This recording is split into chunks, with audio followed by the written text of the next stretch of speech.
की पुत्री कन्या सत्यनारायण की पूजा कर लेती है तो क्या होता है, कन्या सत्यनारायण प्रभु का प्रसाद भोग नहीं लगाती महाराज, खुद भी प्रसाद को नहीं खाती।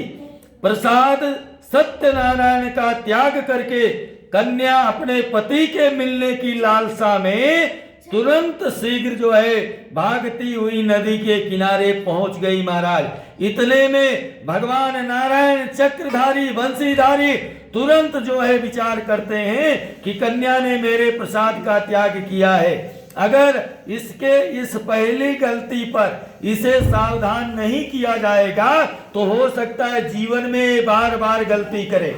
इसलिए कोई भी हो पहली गलती किया है तो तुरंत उसको बता दो कि भाई ये गलती तुमसे हुई है, अब दोबारा गलती नहीं हो। इस तरह से कहते हैं गलती पे हमें सावधान करना चाहिए।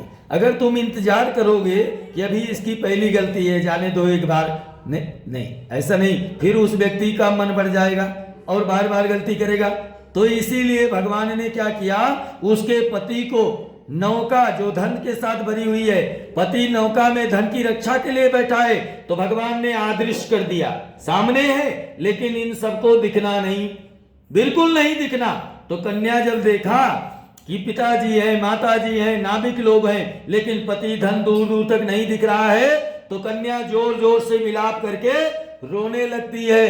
कैसा विलाप करती है, बाबा श्री तुलसीदास जी ने रामायण में लिखा है, अरे जी बिनु देह और नदी बिनु बारी, कैसे नाथ पुरुष बिनु नारी।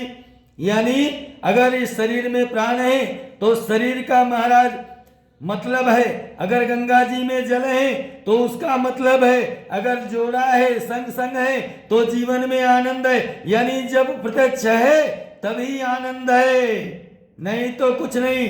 कन्या का ऐसा विलाप सुन करके महाराज साधु वैश्य बड़े चिंता में पड़े। उन्होंने कहा बिटिया क्या हुआ, बोला मेरा पति और धन कहाँ है। तुरंत उन्होंने नाविक लोगों को बुलाया, मेरे दामाद को और धन से भरी हुई नौका को खोजो। लेकिन महाराज एक भी नाविक जो है उस नौका का धन का पता नहीं पाया, सब वापस आ गए। बोले सेठ जी नौका नहीं मिली। सेठ जी बड़े चिंता में पड़े। तब उन्होंने सोचा कि भगवान शायद फिर नाराज हो गए हैं, तो उन्होंने भगवान की फिर स्तुति किया। क्या स्तुति करते हैं, अरे कृपा की जो तीना आदत तुम्हारी, तो सुनी ही रहती अदालत तुम्हारी, न हम होते मुलजिम न तुम होते हाकिम, और न घर घर में होती इबादत तुम्हारी। कृपा कर प्रभु जी जो गलती मुझसे हुई है, हे नाथ उसको समारो मुरारी। अब क्या हुआ, जब बार बार भगवान को बुलाया तो भगवान ने आकाशवाणी किया, हे साधु चिंता मत कर, तुम्हारी कन्या ने हमारे प्रसाद का त्याग किया है। कन्या घर पर जावे, भोग लगावे, प्रसाद खा करके आवेगी तो इसका पति अवश्य मिलेगा। कन्या तुरंत शीघ्र गई, भगवान को भोग लगाया, प्रसाद खाया, और महाराज जैसे 50 के स्पीड से घर पे गई थी ना, फिर 100 के स्पीड से जो है भागती हुई, अब पति से मिलने की वही आस है, तो भागती हुई महाराज आई। देखा तो पति और धन दोनों चकाचक हो गया, खुशी हो गई, और पिता से प्रेम से कही, पिताजी। बोले क्या हुआ बेटा, बोले शीघ्र घर को चलो। तब साधु संतुष्ट हुए और बेटी से कहने लगे कि बिटिया एक पंडित जी को बुलाओ। तुरंत वहीं पर एक पंडित जी को बुलाया। साधु ने कहा बाबा तुरंत कथा सुनाओ।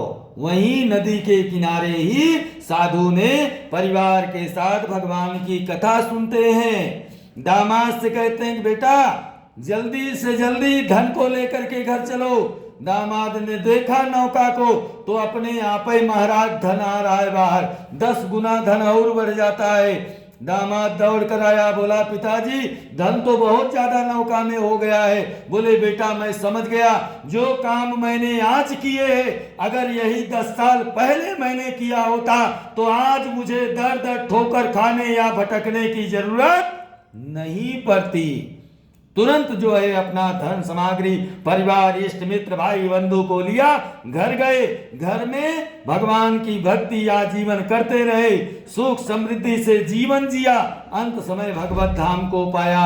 हाँ, इति स्कंद पुराणे रेमान खंडे वारिणी श्री सत्यनारायण बदकथायाम चतुर्थो अध्याय पूर्णता। बोलो श्री सत्यनारायण बाबा की जय।